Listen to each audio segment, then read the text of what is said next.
Come watch a game with me, Arsenal Man United. One of those games that I absolutely love to win, especially at home. We've got to go and do the business over these points.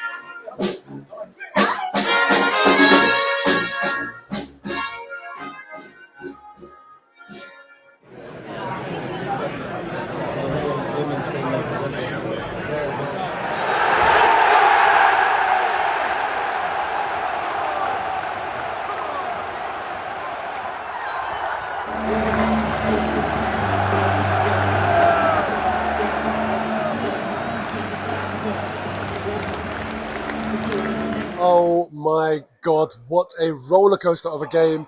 And I just think about how I was feeling when Garnacho was running through on goal to make it 2-1, putting it in the back of the net. And I thought it was offside when I was looking at it in real time. I wasn't in line or anything. I don't know why the flipping linesman couldn't figure it out, because I figured it out. It looked offside to me. And the low I was feeling when I looked at the linesman after he put the ball in the back of the net and the lino didn't raise his flag. And I'm thinking, surely not. How have we thrown this game away against not even the best United in the league? If it was a decent United like Newcastle, you think, all right, you might not win the game. Have to win against this level of opposition. I was feeling low at that point. And you contrast how I was feeling then and how we were all feeling then to how we're feeling now and how we're feeling when Gabriel Jesus, put through by Fabio Vieira, sat Diego Dallo down. You know what? I love that finish, because Gabriel Jesus knew exactly what he was going to do, like 10 seconds before he actually did it. It was just so calm, so composed, the way he finished that off. And it just really put the icing on the cake. The Man United fans had already started to leave, but then after that, that's it. They were back on the tube network, going to their various tube stations in London, walking home, because he absolutely put the icing on the cake. And I loved it, loved to see that, because we all know Jesus is one of those players that can make a massive, massive difference. And it's always just been the finishing that we talk about. But he proved in that moment when the pressure was on that, look, he can do it. He's calm as you like. He's a proper footballer. And Fabio Vieira did really well with the assist, timing of the pass, weight of the pass, all of it perfect. And you know what? One thing we have to talk about today, even though I still want to go on and on about the game and the win and everything, one thing we have to talk about today is Kai Havertz, because it wasn't his game. I think we can all see that. There we go. We've got one person saying he's a great player. Whether he's a great player or not, he needs to prove it at Arsenal. And look, you know, it wasn't his game today. But listen, it's one of those ones where we can't start to scapegoat a player. We can't get on Kai Havertz's back.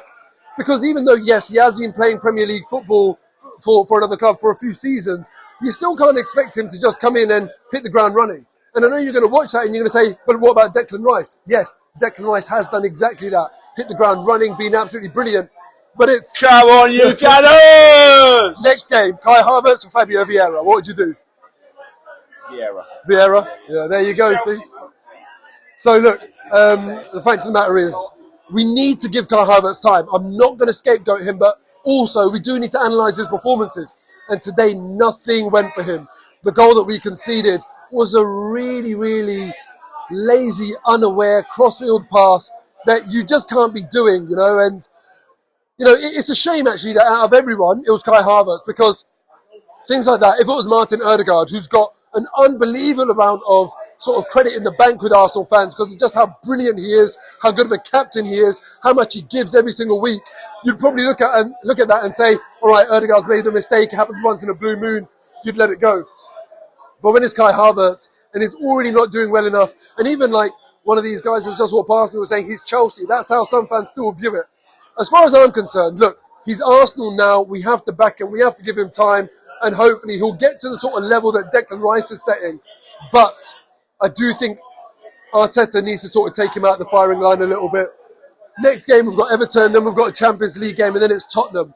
And I think the international break has come at the right time for Kai Havertz, because we've won this game, so no one's going to be talking too much about him. We're going to be celebrating this result and beating United in such brilliant fashion right at the end in the death. So it takes him out of the limelight, and hopefully he can come back maybe in the Champions League and do the business there. Anyway, enough about Kai Havertz. Let's talk about Declan Rice, baby.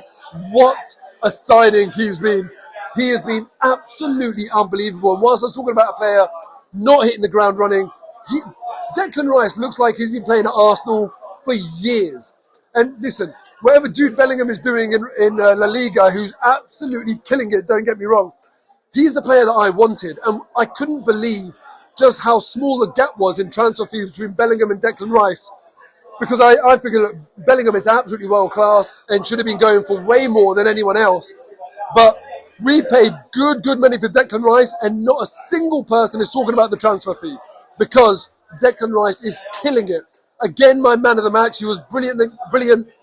So many occasions this season already for Arsenal, and Declan Rice has absolutely smashed it. I'm so happy he got his goal. Do you know what I love about Declan Rice? When that corner comes in, anyone else, I'm telling you, would just nod that back across goal. They'd stoop down, get their head on it, nod it across goal. But Declan Rice is a leader. And you see in that moment, that is leadership. He knows in such a crowded penalty box, anything can happen. So I'm just going to get it down and just take a risk. You know, in football, often you say, don't force it, don't force it. You can only say that for so long. When it comes to injury time, you need to change it up. And you need to just kind of say, listen, maybe it's a bit of luck. We've tried all game for a moment of magic. It hasn't come. Only once with Erdegaard, obviously. But maybe you need a bit of luck. And that's what he's done. He's controlled it. And I think he admitted after the game it came off his chin. So even that, it kind of tells you that it probably was easier for him to header it back across. But he took responsibility. And he just said, you know what, I'm getting this down. And even when he took it down, I thought to myself, is he going to lay it back? There were options for him. But that's what I'm talking about. He's a leader. And he just said, that's it, I'm taking control of this situation. And bang, goal. Love Declan Rice. And do you know what? We deserved it. From the first minutes of this game, you saw Onana and Lisandro Martinez wasting time in the 6-yard box. Onana should have got booked way sooner. Especially when you consider Bukayo Saka got booked for what? I think he just said something to the referee, he got booked so easily. The referee was not on our side today. But this is what I always say. If you're a really, really good team, you will win irrespective of what the referee does. And today, that's what happened. When it came to VAR as well, obviously a bit of bad luck. I thought Havertz had won us a penalty. We didn't get that. But on the other side, we got, not the luck because we obviously played the offside trap well enough, but it went in our favour as well. And to see the United celebrations, they were playing for a smash and grab. When they scored that goal that they thought was going to be the winner, they could not believe their luck. You saw on their faces, coming to a club like Arsenal, a little team like Man United, coming to a club like Arsenal and winning away from home, that made their year. But it wasn't to be. And in the end, we showed quality. We showed that we're going to keep on turning that screw, and Declan Rice did the business. And now, the end, I just love it. Fabio Vieira, brilliant, as I said. Gabriel Jesus, unbelievable finish. 3-1. And it doesn't even flatter us. I'm telling you, it doesn't even flatter us. Really, really happy that we've gone into the international break with a win. It's very important because we haven't been very convincing so far this season. And maybe this was our most convincing game. I hate this lot. Very, very glad that we've beaten them. Come on, Arsenal. And I'll see you next time.